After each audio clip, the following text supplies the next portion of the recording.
പാലക്കാട് സംബന്ധിച്ച് എന്തെങ്കിലും ചർച്ചയായിട്ടുണ്ടോ? മാങ്കൂട്ട അങ്ങയുടെ പ്രതിനിധിയായി അവിടേക്ക് മത്സരിക്കാൻ എത്തുമെന്നൊക്കെ. അല്ല, എനിക്കൊരു പ്രതിനിധിയും വേറെ കുറേ ആൾക്കാർക്ക് പ്രതിനിധിയൊന്നും ഉപതെരഞ്ഞെടുപ്പിൽ സ്ഥാനാർത്ഥിത്വത്തിൽ ഉണ്ടാവില്ലല്ലോ. പാർട്ടിക്കൊരു പ്രതിനിധി ഉണ്ടാവും, പാർട്ടിക്കൊരു സ്ഥാനാർത്ഥി ഉണ്ടാവും. അതിനെ സംബന്ധിച്ചുള്ള ഔപചാരികമായ പറയട്ടെ ചോദിച്ചിട്ടുണ്ട്. അതിനെ സംബന്ധിച്ചുള്ള ഔപചാരികമായ ചർച്ചകളൊന്നും തന്നെ ഇതുവരെ ആരംഭിച്ചതായിട്ട് അറിവില്ല. ഇലക്ഷൻ ഡിക്ലറേഷനും പിന്നെ വന്നിട്ടില്ല. പക്ഷെ അതിനോട് അടുപ്പിച്ച് തന്നെ ഇപ്പം ബൈ ഇലക്ഷനൊക്കെ നമ്മൾ കണ്ടിട്ടുള്ള രീതി വെച്ചിട്ട് പിന്നെ പുതുപ്പള്ളിയിലും തൃക്കാക്കരയിലൊക്കെ കണ്ടിട്ടുള്ള രീതി വെച്ചിട്ട് ഫാസ്റ്റായിട്ടുള്ള തീരുമാനങ്ങൾ ഇലക്ഷൻ ഡിക്ലറേഷന് ശേഷം ഉണ്ടാവാറുണ്ട്. അത് പാലക്കാടും സംഭവിക്കുമായിരിക്കും. പാർട്ടി നേതൃത്വമാണ് അതിന് മറുപടി പറയേണ്ടത്. ഇപ്പോൾ ഔപചാരികമായ ചർച്ചകളൊന്നും ആരംഭിച്ചതായിട്ട് എനിക്ക് വിവരമില്ല. ഞാൻ KSU പ്രസിഡന്റ് ആയിരിക്കുകയാണ് അവിടെ മത്സരിച്ചത്. ആദ്യം മത്സരിക്കുക 2013. ഞാൻ പാലക്കാട് മാത്രമല്ലല്ലോ, എല്ലായിടത്തും ചെറുപ്പക്കാർക്ക് അവസരം വേണമെന്ന് പറയുന്ന ഒരാളല്ല. ഞാൻ KSU പ്രസിഡന്റ് ആയിരിക്കുമ്പോൾ, യൂത്ത് കോൺഗ്രസ് പ്രസിഡന്റ് ആയിരിക്കുമ്പോഴൊക്കെ ഒരുപാട് ചെറുപ്പക്കാരുടെ അവസരങ്ങൾക്ക് വേണ്ടി നിലകൊണ്ടിട്ടുള്ള ഒരാളാണ്. അപ്പോൾ എനിക്കൊരു അവസരം കിട്ടി, ഇപ്പം വീണ്ടും ഒരു അവസരം കിട്ടി. ഇനിയിപ്പോൾ ചെറുപ്പക്കാർക്ക് വേണ്ടെന്ന് ഞാൻ പറയില്ലല്ലോ, ചെറുപ്പക്കാർക്ക് തന്നെ വേണം എന്നുള്ളത്.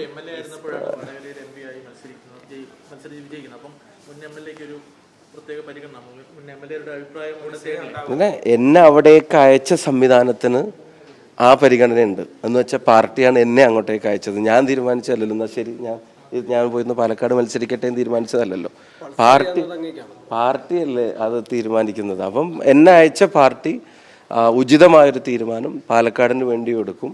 ആ തീരുമാനം പാലക്കാട്ടെ ജനങ്ങൾ അക്സെപ്റ്റ് ചെയ്യുമെന്നുള്ളതാണ് ഞങ്ങളുടെ പ്രതീക്ഷ, ഞങ്ങളുടെ ആഗ്രഹം. അത് അവിടെ നിന്ന് വിജയിച്ച് വരികയും ചെയ്യും. അതിനുള്ള ജോലി ഞങ്ങൾ നന്നായിട്ട് ചെയ്യും. CPM സ്ഥാനാർത്ഥിയെ സംബന്ധിച്ച് ചില ചർച്ചകൾ വരുന്നത് സ്വതന്ത്ര സ്ഥാനാർത്ഥിയെ നിർത്തണം.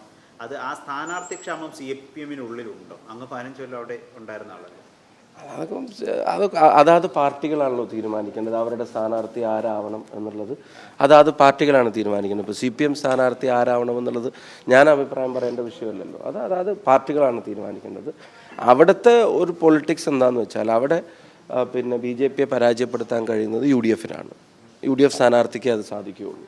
അത് പാലക്കാട് മുനിസിപ്പാലിറ്റിയുടെ ഒരു രാഷ്ട്രീയ സ്വഭാവം, 3 പഞ്ചായത്തുകളുടെ രാഷ്ട്രീയ സ്വഭാവം, ഇത് രണ്ടും വ്യത്യസ്തമാണ്.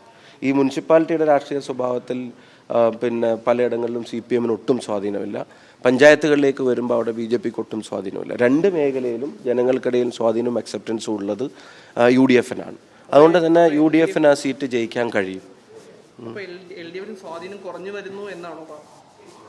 അല്ല, അതിന് ഞാൻ പറഞ്ഞ ഇപ്പം ജനതയുടെ ഇടയിൽ LDF-ന് ഉണ്ടായിരുന്ന സ്വാധീനം അത് കുറഞ്ഞു വരുന്നു എന്നാണ് ഉദ്ദേശിക്കുന്നത്. അത് പറയാതിരിക്കേണ്ട കാര്യമില്ലല്ലോ. അവരുടെ അനുഭാവികളായിട്ടുള്ള ആളുകൾക്ക്, അവരെ പിന്തുണച്ചിരുന്ന, അവരുടെ പല ചെയ്തികളെയും ന്യായീകരിച്ചിരുന്ന ആളുകൾക്ക് പോലും ഇപ്പം മാറ്റി പറയേണ്ട ഒരു സാഹചര്യം ഉണ്ടായത്.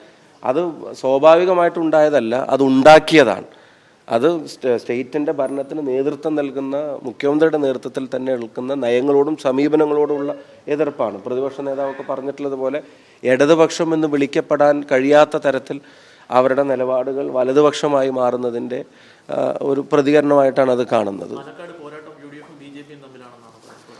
പാലക്കാട് ജയിക്കുന്നത് UDF ആണ് എന്നുള്ളതാണ് ഇപ്പം ആത്മവിശ്വാസം. മത്സരത്തിന് പിന്നെ 2 പേരും ഉണ്ടാവുമല്ലോ, 2 പേരും ഉണ്ടാവും.